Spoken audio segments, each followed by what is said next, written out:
Hello, Washington Middle School students. This is Mrs. Benson with a couple of updates. On Friday, we had the lockdown and evacuation drill. You all did a really great job and handled yourselves really well. I went back through the church in the atrium to find that it was clean and there was no garbage or anything left behind. Thank you. We're going to be asking for feedback from teachers as well so that we can improve drills moving forward. Last week, we celebrated many of you for great attendance. There was 398 students that received an ice cream cone. And many of you also said thank you to the adults that handed out the ice cream. We appreciate that type of respect. It helps us create a culture of our building that we really want to see. As we mentioned, we're going to be celebrating great attendance and better attendance for those of you who didn't meet the requirements last week. If you need to, make sure you're checking in with your teacher to see where you're at with your attendance. You want to miss less than 2 days per month because attendance is an important factor of school success and success for you down the road.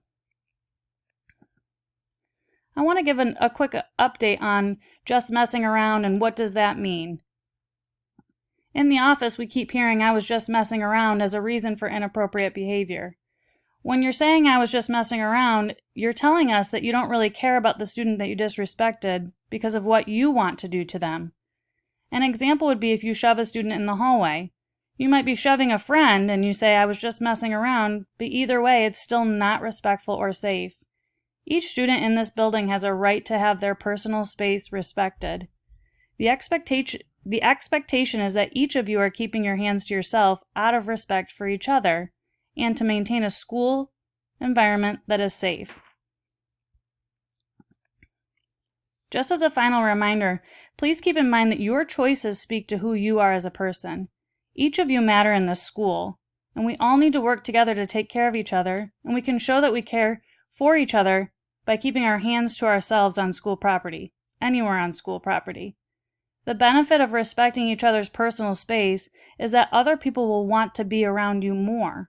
Remember, we're practicing for future jobs. You won't be able to mess around and push and shove people at your jobs down the road. So just think of it as practice for that. We cannot choose how others treat us. We can only choose how we treat others. That's a great quote that I want you each to be thinking about as you're moving about your day. Have a great day.